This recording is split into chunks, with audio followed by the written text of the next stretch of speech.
देखिए, बिहार में नई सरकार के गठन के बाद मंत्रियों के बीच मुख्यमंत्री नीतीश कुमार ने विभागों का बंटवारा कर दिया है।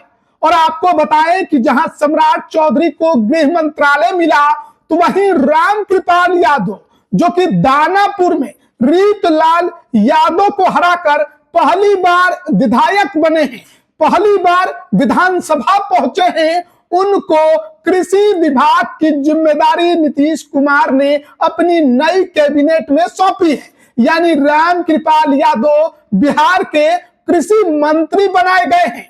और ये बात लगता है कि राजद और लालू परिवार को अब पच नहीं रही है। इसीलिए तो रामकृपाल यादव को जैसे ही कृषि विभाग की जिम्मेदारी मिली, जैसे ही कृषि मंत्री बने, रामकृपाल यादव के खिलाफ राजद ने बिगुल बजा दिया।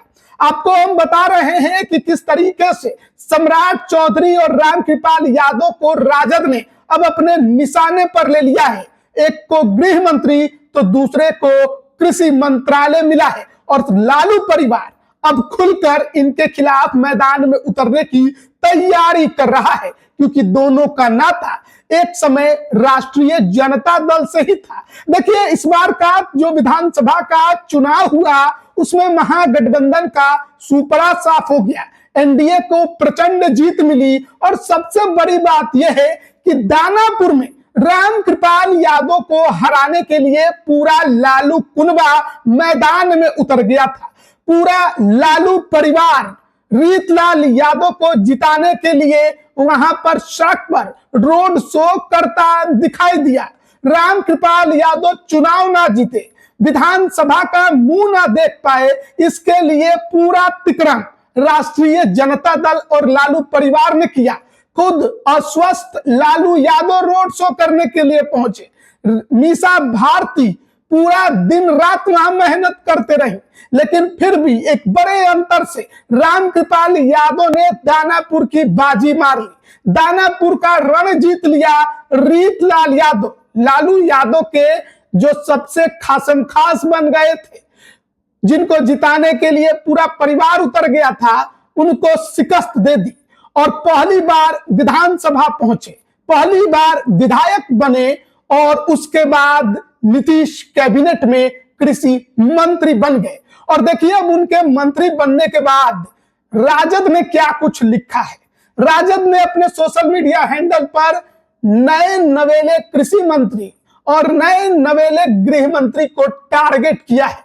देखिए, राष्ट्रीय जनता दल लिख रही है कि बिहार के नए नवेले कृषि मंत्री कह रहे हैं कि बिहार के किसानों की दुर्दशा को दूर करना है। यानी नीतीश कुमार के कृषि रोडमैप बकवास और विफल थे। पूर्व में भी बीजेपी के ही कृषि मंत्री थे। अहंकार में चूर, अपच के शिकार नए गृह मंत्री कह रहे हैं कि पटरी से उतरी बिहार की बदहाल कानून व्यवस्था को ठीक करेंगे। यानी सालों का सुशासन नौटंकी था। नए पथ निर्माण मंत्री कह रहे हैं कि जर्जर हो चुकी बिहार की सड़कों को ठीक करना है। मतलब सभी मंत्रियों के दावों से प्रमाणित होता है कि 20 सालों से नीतीश कुमार एकदम विफल मुख्यमंत्री रहे हैं। वैसे भी आधे से अधिक ये मंत्री कथित जंगल राज के बड़े लाभार्थी रहे हैं, जैसे कि कृषि और गृह मंत्री। तो सीधा टारगेट यहां पर राष्ट्रीय जनता दल ने सम्राट चौधरी और रामकृपाल यादव को किया है। देखिए, आखिरी लाइन जो उन्होंने लिखा था कि वैसे भी आधे से अधिक मंत्री कथित जंगल राज के बड़े लाभार्थी रहे हैं। यानी जिस जंगल राज का हल्ला एनडीए के नेता लगातार मचाते रहे हैं, तो उसी जंगल राज के दौरान ये कृषि मंत्री और गृह मंत्री जो वर्तमान के हैं, उसी जंगल राज के दौरान राष्ट्रीय जनता दल के हिस्सा थे। तो ये बातें राजद ने अपने सोशल मीडिया पेज पर लिखी है और उसे पोस्ट किया है। और जाहिर है उनका निशाना एक तरफ रामकृपाल यादव तो दूसरी तरफ सम्राट चौधरी। देखिए, दोनों के दोनों नेता जब से बीजेपी में हैं, उन्होंने राष्ट्रीय जनता दल पर हमेशा हमला किया है। और सम्राट चौधरी की तो पूछिए ही मत। उन्होंने तो लालू परिवार का धागा खोल के रख दिया। रामकृपाल यादव भी पीछे नहीं हटते हैं। वो बताते हैं कि कैसे राजद में यादवों का दोहन होता है, कैसे उनके साथ किया गया था, कौन से व्यवहार के वजह से वो पैच। ये तमाम बातें सम्राट चौधरी और रामकृपाल यादव खुलकर सार्वजनिक मंचों से कहते हैं और इसीलिए इन दोनों नेताओं को हराने के लिए राष्ट्रीय जनता दल ने अपनी पूरी ताकत झोंक दी। लेकिन फिर भी विधानसभा में ये दोनों के दोनों नेता चुनाव जीतकर पहुंच गए हैं और एक गृह मंत्री तो दूसरा कृषि मंत्री बना।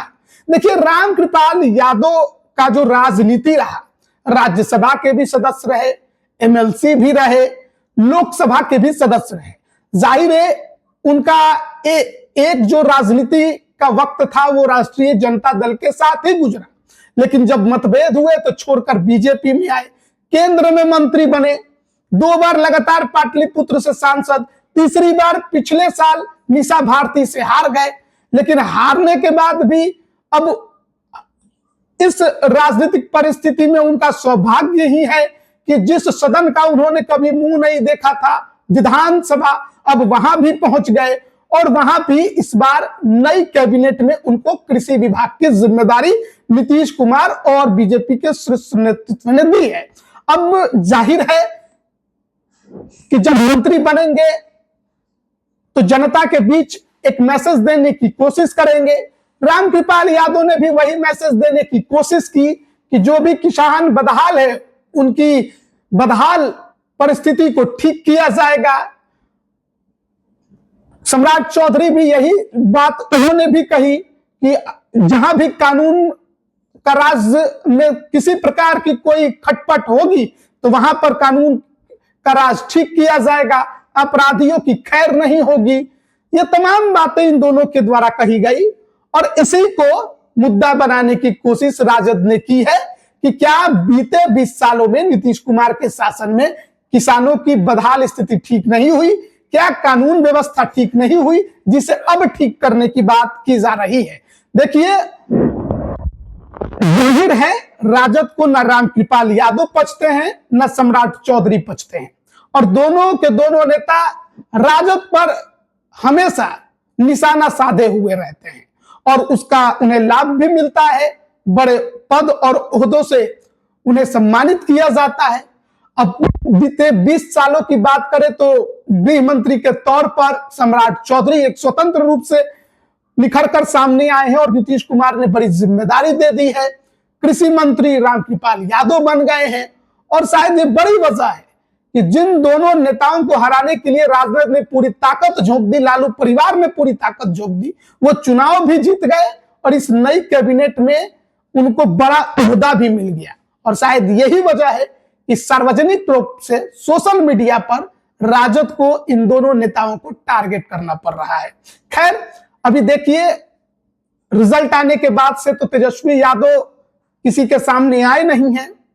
अब विधानसभा का जब सत्र चलेगा, शपथ ग्रहण होगा तमाम विधायकों का, तो उस दौरान तेजस्वी यादव सदन पहुंचते हैं कि नहीं पहुंचते हैं और नेता प्रतिपक्ष में अब अगले 5 साल उनकी क्या भूमिका होगी, यह भी देखने वाली बात होगी।